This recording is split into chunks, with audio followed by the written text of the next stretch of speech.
Okay, folks, I'm in the woodshed because it's snowing out and it keeps changing to rain and the rain is freezing and everything's all covered in ice out there. So I'm in the woodshed. I got a tarp behind me, so sorry about that. So I've had a few conversations lately about, one, how to start up your own chickens, and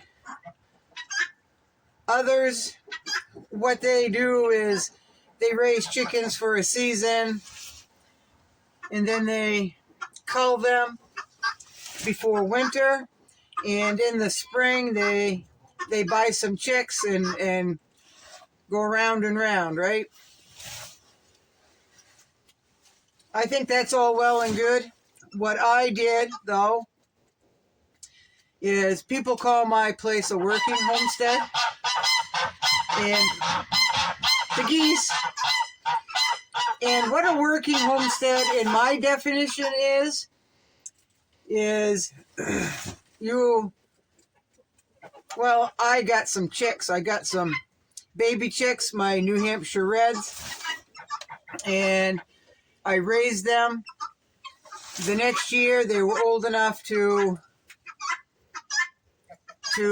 lay eggs. Well, that winter, they were old enough to lay eggs. In the spring, I allowed them to go broody. So I did not have to go out and buy new chicks.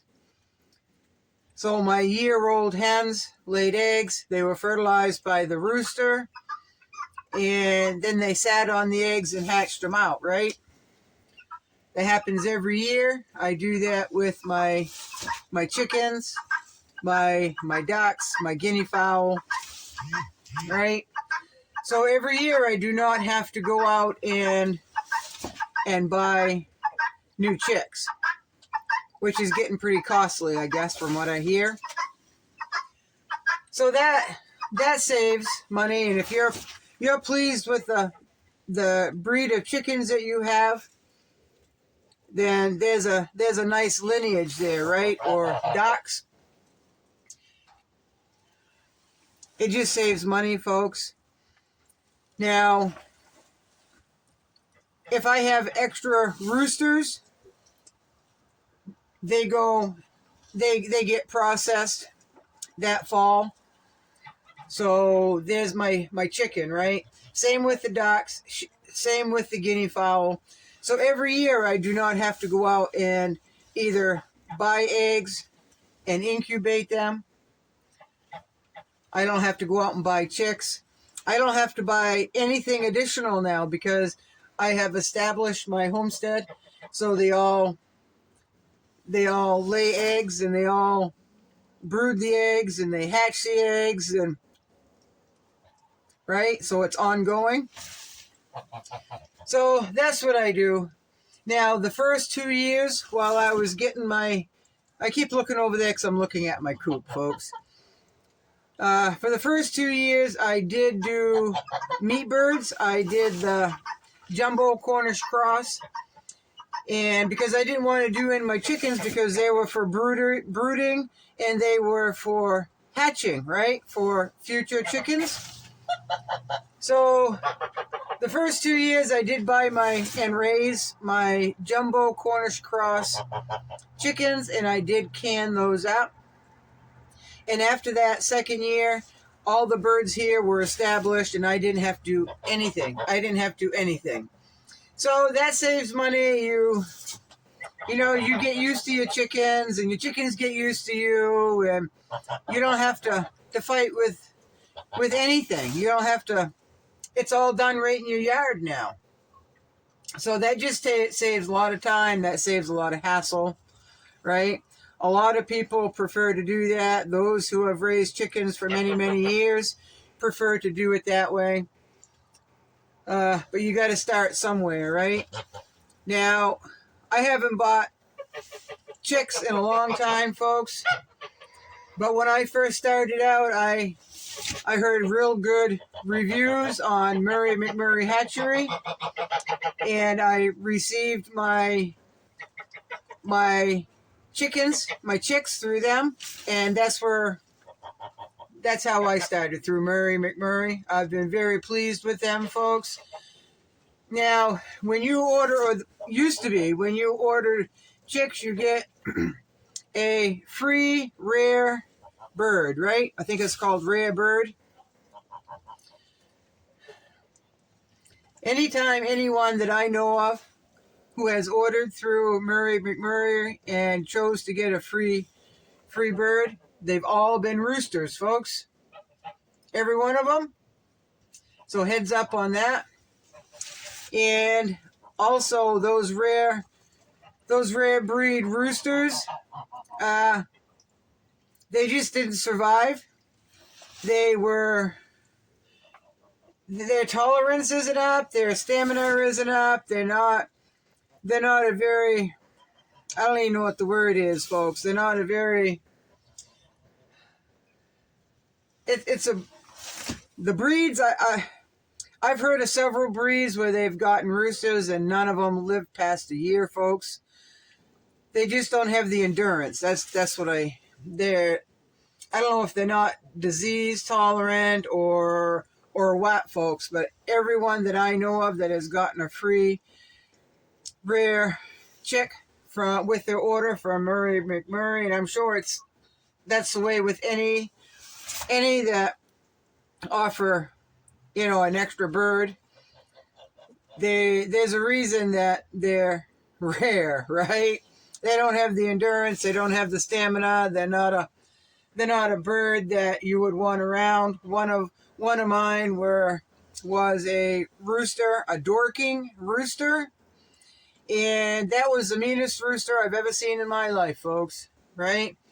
Now, that's the only free rare bird that I got that I took care of. The rest just died, folks. They just died of, I don't know. It wasn't in the big heat and it wasn't in the big cold. They're just a weaker bird, folks. They're just a weaker bird. So I'm not saying anything about Murray McMurray at all. I really am if I had to start all over again, I would definitely start up Murray McMurray Hatchery. They have treated me well. I have never had a bird arrive that wasn't alive. They're healthy. They're a good company to work with, and they're pretty reasonably priced too, folks, right? Keeping up with the times. So if I had to start up over again, I would go through Murray McMurray Hatchery again. I really would. So there is that. This is going to be short. It's rather cool. I got wet today at work and it was very cold, folks. So I need to change my attire, warm up, and try to get a little more sleep tonight. The last few nights have not been very productive as far as sleeping. And I don't get much sleep anyway in the night, but when you cut that into at least half the sleep time, yeah, I need more sleep than that, folks. So a typical night would be 5 or 6 hours sleep, but when you cut that down to 2.5, 3 hours of sleep, that's not enough, folks. So I'm hoping I can get some sleep tonight. I hope you all are sleeping well. I hope you are paying attention to all the BS that's going on. It's just insane, folks. It's insane, and we're outnumbered. And actually, if everybody spoke up, we're probably pretty close to the majority, right? But no one's speaking up. Not many people are speaking up. It's like our fight is gone, folks. And that's sad. If something like this, all this garbage that's going on in this country, if this were to happen 50, 60, 70 years ago, they wouldn't have laid down or sat down and watched it happen. Something would have happened, folks, right? More people would have been speaking up. Some people don't dare. I know I'm awfully careful, folks, what what I say, especially on here, because it's pretty censored, right? I can't say the words I want. And if we sit down face to face and you hear what I really think, folks, then I'll just let loose. I will. I'll just tell you everything that I think and everything that I believe and where we're going. But I think I've said enough on here, so most of you see where I'm at and where you're at, right? So it's in this day and age where nobody is speaking up, it's more important, in my opinion, it's more important that we say less and do more for ourselves, right? Say less and do more for ourselves, because one person can't change the world despite what they say. It depends on what you're talking about. It depends on what they're trying to change. One person can change the world, but we've got millions, folks, and we're not changing it, right? So that's just where I am at. Some days I get so disgusted. Yesterday morning on the way to work, I got so disgusted, I turned the radio right off, folks, and I turned on Simon and Garfunkel CD and sang to the top of my lungs at 2:30 in the morning, right? So we all handle things differently. Some days we get mad about what's going on. Some days we just get sad, we get disgusted. But all of that should empower us to prepare for what is coming, right? Think ahead. And who knows what's coming down the road, folks? It just, like I said, it changes so fast. I think it's intentional, folks. I think it's intentional. I don't know if you can hear that. That's how icy it is on the camp road here. Somebody just went down by. It's really icy, folks.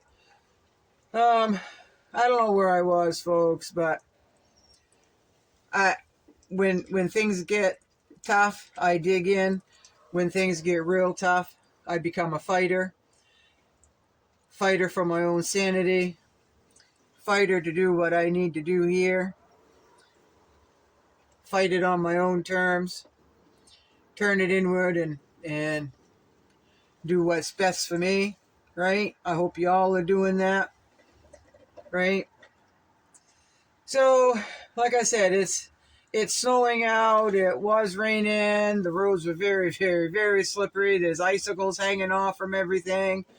And we're supposed to get 1 to 3 inches of whatever it ends up being. Like, was big flakes a few minutes ago. Now it looks like it's turned into sleet, right? So anyway, I hope you all are well. I hope you're doing what you need to do. Thank you for all the new subscribers. Thank you for all the kind words. Thank you for all the emails, folks. Just thank you. Thank you very much. And we're all in this together, folks. We're all in this together. And we just need to do what we need to, right? Do what we need to. Keep our spirit up. Share the love. Share kind words. Right? So anyway, you all be good. You'll all have a good night. Bye-bye.